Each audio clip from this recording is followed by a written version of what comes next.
네, 안녕하세요. 갱스탁입니다. 자, 11월 4주차 주간시장 분석 방송 진행해 보도록 하겠습니다. 자, 이번 주 주요 이슈 먼저 살펴보도록 할 텐데요. 자, 먼저 북한 관련된 이슈 먼저 짚어보도록 하겠습니다.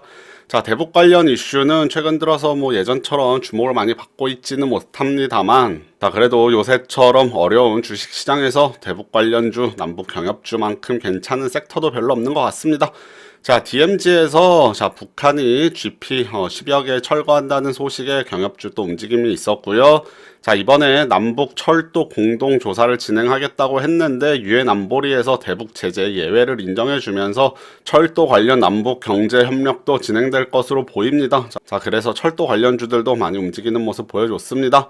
자, 11월 11일 날 중국 광군제가 있었는데 K뷰티 제품이 매출이 증가했다는 소식이 들려옴에 따라서 자, 이번 주 화장품 섹터도 최근 들어서 계속해서 강세 보이고 있고요. 자, 다음 주 중요 이벤트에 대해서 한번 말씀을 드려볼 텐데요. 사실 다음 주 상당히 중요한 일주일이 될 것으로 보입니다. 자, 11월 30일에서 12월 1일 G20 정상회의가 아르헨티나에서 열리는데, 자, 이번 정상회의에서 12월 1일 날 시진핑 주석하고 트럼프 대통령이 만찬을 통해서 미중 정상회담을 가질 것으로 보입니다. 자, 여기서 미중 간 무역 협상이 좀 진행이 될 것인가가 상당히 중요한 이슈다라고 보여지고요. 자, 11월 30일 한국은행 금통이 열립니다. 금요일날 금통이 열리는데 이번에 기준금리 인상할 가능성이 있습니다. 0.25%포인트 25bp 정도 올릴 가능성이 있어 보이고요. 자, 올 들어 처음으로 기준금리 인상이 될지가 상당히 중요한 이슈라고 할 수 있겠습니다.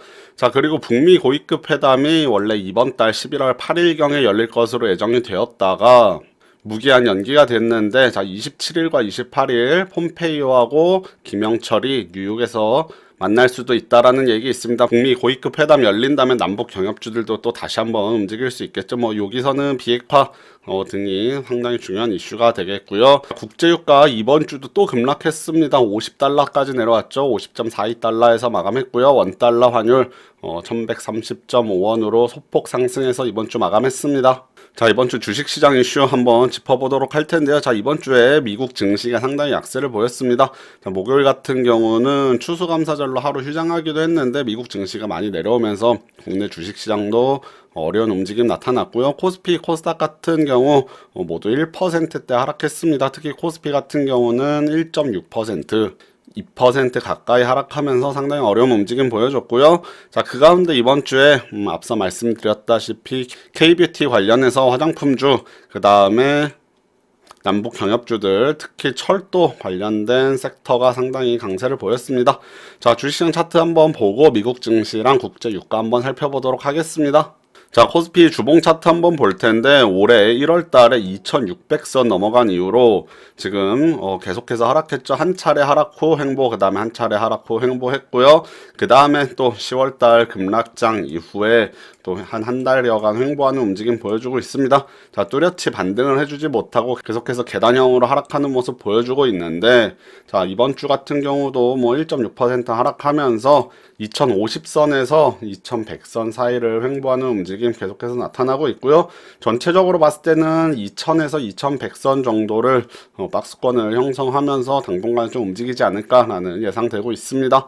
자, 코스닥 주봉 차트 역시 마찬가지죠. 1월 달에 930선에서 지금 600대까지 내려왔으니까 엄청나게 많이 내려왔는데요. 자, 이번에 급락한 이후에 코스닥도 마찬가지로 한 달 정도 횡보하고 있습니다.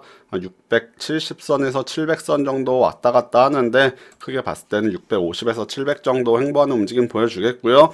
자, 최근에는 대형주보다는 중소형주 흐름이 그나마 조금 더 양호한 움직임들 나와주고 있고, 제약바이오 섹터 이렇게 올라가고, 그 다음에 남북 경협주, 그 다음에 화장품과 같이 또 별도 섹터들을 움직여준다면 코스닥이나 중소형주 같은 경우는 조금 더 상승 여력이 있어 보입니다. 최근에 대형주들은 뭐 흐름이 그닥 좋지 못한데 중소형주가 그래도 시장에서 조금 강세 보여주고 있기 때문에 코스닥 시장 같은 경우는 코스피에 비해서 좀 더 상승 여력이 있는 것이 아닌가 개인적인 생각하고 있습니다. 자, 미국 다우존스 지수 한번 살펴볼 텐데 뭐 우리 국내 증시와는 다르게 다우존스는 그동안 하락을 많이 하지는 않았었죠. 네, 그랬다가 뭐 이번 주에 한 4% 정도 최근에 기술주들 좀 약세 보이고 미국 증시 약세 보이면서 지난주 한 2%, 이번 주는 또 4%짜리 음봉이 나왔죠. 장대 음봉 나왔습니다. 자, 10월달 초에 한 4% 빠지더니 그다음 중순에도 한 3% 빠졌었죠. 그래서 최근에 이제 미국 지수도 고점을 찍고서 전고점을 지금 보시면은 돌파를 해내지 못했죠. 여기 전고점 자리를 살짝 올려놓는 듯 하더니 그 다음에 지금 계속해서 약세 보이고 있고요. 자, 최근에 나스닥 기술주들이 흐름이 상당히 나쁘기 때문에 나스닥은 좀 더 상황이 좋지 못합니다. 자, 다우존스에 비해서 나스닥이 그동안 계속해서 기술주 중심으로 상승세를 이어나갔다면 최근 10월달 국내 증시 급락할 때부터 해서 8,000이 넘었던 나스닥 지수가 7,000을 깨고 지금 6,938포인트, 6,000대까지 내려왔기 때문에 10% 이상 나스닥 같은 경우도 시장이 지금 10% 이상 하락했고, 자, 최근에 국내 증시도 어려운데 미국 증시까지 반등을 못 해주기 때문에 국내 증시는 더욱더 상승 여력이 없어 보입니다. 그래서 당분간 미국 증시가 급반등을 하지 못하는 이상의 우리나라 코스피 코스닥 지수도 갑자기 상승할 만한 동력은 없어 보이고요. 자, 최근 시장에서 사실 가장 위협을 주고 있는 요소는 국제유가라고 할 수 있겠습니다. 국제유가 최근에 매주 말씀드리고 있는데, 자, 여기 보시면 알겠죠? 10월 초에 고점 찍고 나서 지금 음봉이 여기서부터 10월 둘째 주부터 보면 7개 연속 음봉이 나오는데, 이 음봉 크기가 점점 커지는 듯한 느낌 있죠? 자, 10월 말에 한 6% 유가 떨어졌다면, 자, 이번 주에는 10% 급락했습니다. 10.7%. 50달러를 위협하는 수준까지 지금 내려오면서, 자, 2달 동안 국제유가가 엄청 급락을 하고 있죠. 한 30%, 한 30% 정도 지금 빠진 것으로 보이는데, 언뜻 봐 30% 이상 빠졌네요. 한 34% 정도 고점 대비해서 2달 동안 내려오고 있는데, 자, 국제유가 최근에 이렇게 변동성 많이 보인다면 시장을 급락시킬 수 있는 그런 요인이 될 수도 있다라고 보이고요. 자, 최근에 미국 증시 안 좋고 국내 증시도 안 좋고 유가 안 좋고 하기 때문에 시장이 상당히 어려운 것은 사실입니다. 여기서 달러까지 만약에 치솟는다면 시장 더욱더 나빠질 수 있겠고요. 원달러 환율 같은 경우는 아직 급등을 하는 조짐은 보이고 있지는 않습니다만, 자, 언제든 외국인 자본 유출이 가속화되면서 원달러 환율도 흔들릴 수 있기 때문에 시장은 지금 더욱더 어려운 상황이다 라고 보이고 있습니다.